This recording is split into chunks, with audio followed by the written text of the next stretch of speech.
Welcome to Capitol Theater's Musical Moments.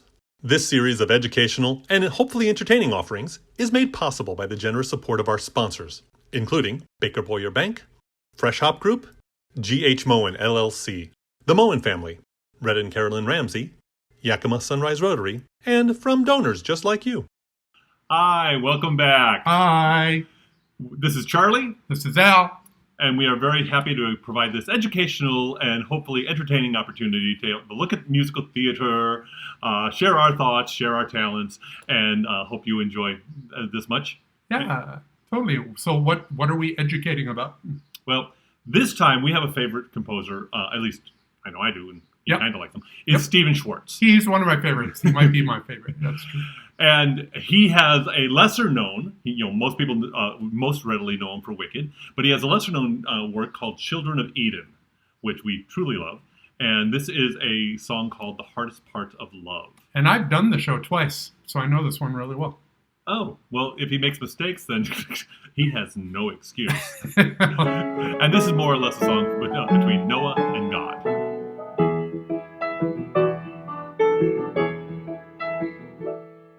This son of mine I love so well, and oh, the toll it takes.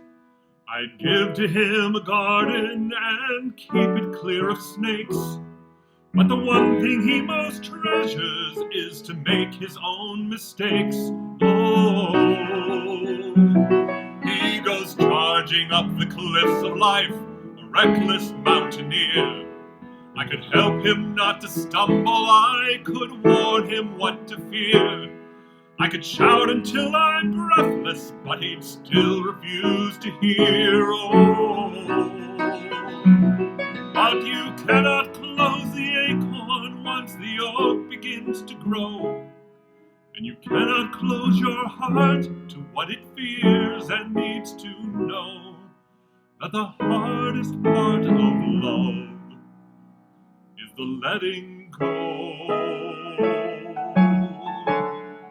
As a child I found a sparrow who had fallen from its nest, and I nursed it back to health till it was stronger than the rest. But when I tried to hold it, it would peck and scratch my chest till I let it go. And I watched it fly away from me with its bright and selfish song. And part of me was cursing I had helped it grow so strong. And I feared it might go hungry, and I feared it might go wrong. Oh, but I could not close the acorn once the oak began to grow. And I could not close my heart to what it feared and need to know. That the hardest part of love is the letting go, is the letting go.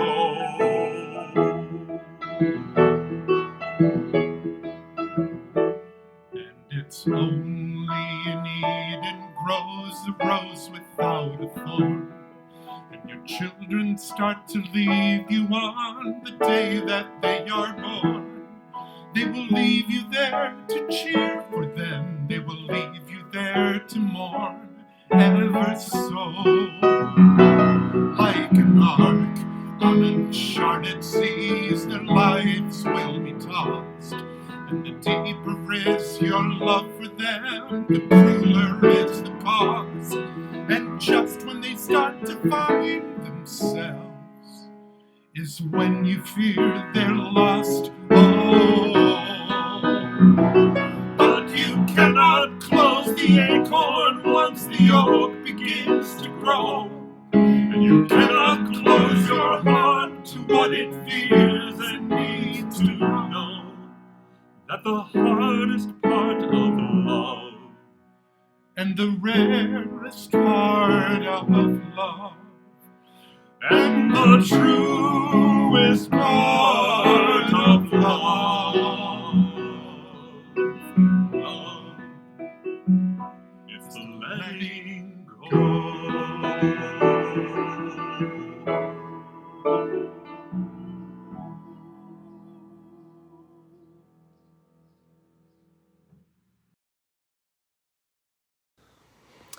I have had the joy of performing any number of songs written by Stephen Schwartz. I've performed in a variety of the shows that he's written or collaborated in creating. I've presented him in concert at my last theater and had an amazing dinner with him one night. These are among the lovely perks that come with working in the arts, and let me say, it's been a damn good life.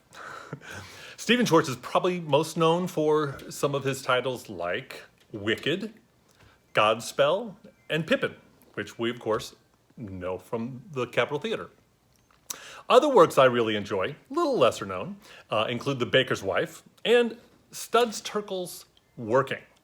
Now, he's also collaborated with a variety of artists, including with Leonard Bernstein on Leonard Bernstein's Mass. Now, that opened the John F. Kennedy Center in 1971, and that happens to be Bernstein's Mass, Al's favorite. Now, I love the synchronicity of things. So, Stephen's first major credit was writing the title song for Butterflies Are Free, which was both a film and a play.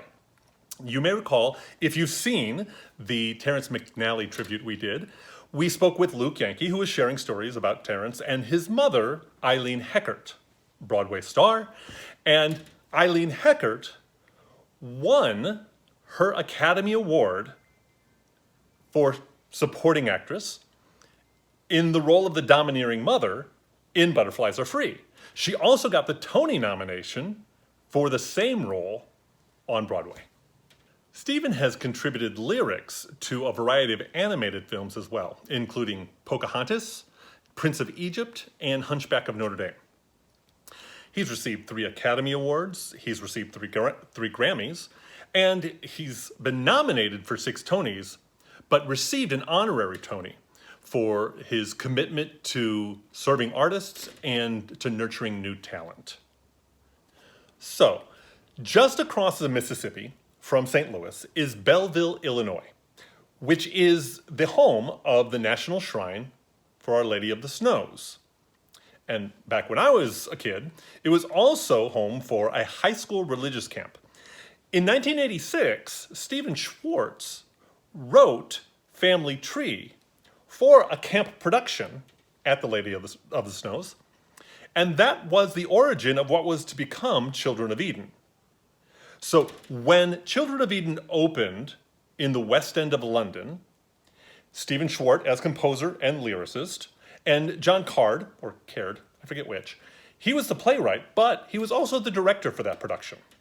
By and by, Ken Page, another St. Louisan, was cast as the father. Now, it opened in the West End in 1991. A lot going on at that time. It had mixed reviews in its 4-month run, and the fact that when it closed, the Persian Gulf War was started, and there were lots of travel bans and other issues. Because of a mix of things, including those, it lost its opportunity to open on Broadway. So it's never actually had a full-on Broadway run. Now, it has had a lot of other productions, and there's even one in the make for a production in Chicago that was announced, but it has been delayed because of the pandemic. So look for that in 2021, maybe 2022 at this point. As I said before, I had the pleasure of presenting Stephen in concert in St. Louis just before Wicked was opening. Now, it ended up being the case that there were delays in the previews, so it wasn't quite the quick turnaround run out that we thought it was going to be, but he did arrive in St. Louis with a lot of stories and with a lot of excitement about what Wicked was going to be. And he performed lots of his own work. He played the piano, and he brought a couple singers along with him, 2 really amazing artists, Scott Coulter and Liz Calloway. Now, Liz is also a Tony nominee for her work in Baby. If you don't know that musical, I recommend you check it out. Now, over dinner, Stephen admitted that among the many amazing female Broadway stars that have recorded Meadowlark through the years, which is a truly lovely song from The Baker's Wife. Of all those versions of Meadowlark, the one that Stephen always loves to hear the most is Liz Calloway's version. we'll see what we can do about possibly getting an interview with Liz. I've presented her a few times. Who knows? So, nonetheless, thank you so much for sticking around with us, giving your ear. I want to thank my husband and contributor, Al Fischer. I want to thank all of you for sticking with us. Share the stories, let people know what we're doing here. And again, please stay connected while we are all mindfully keeping apart. Thanks so much.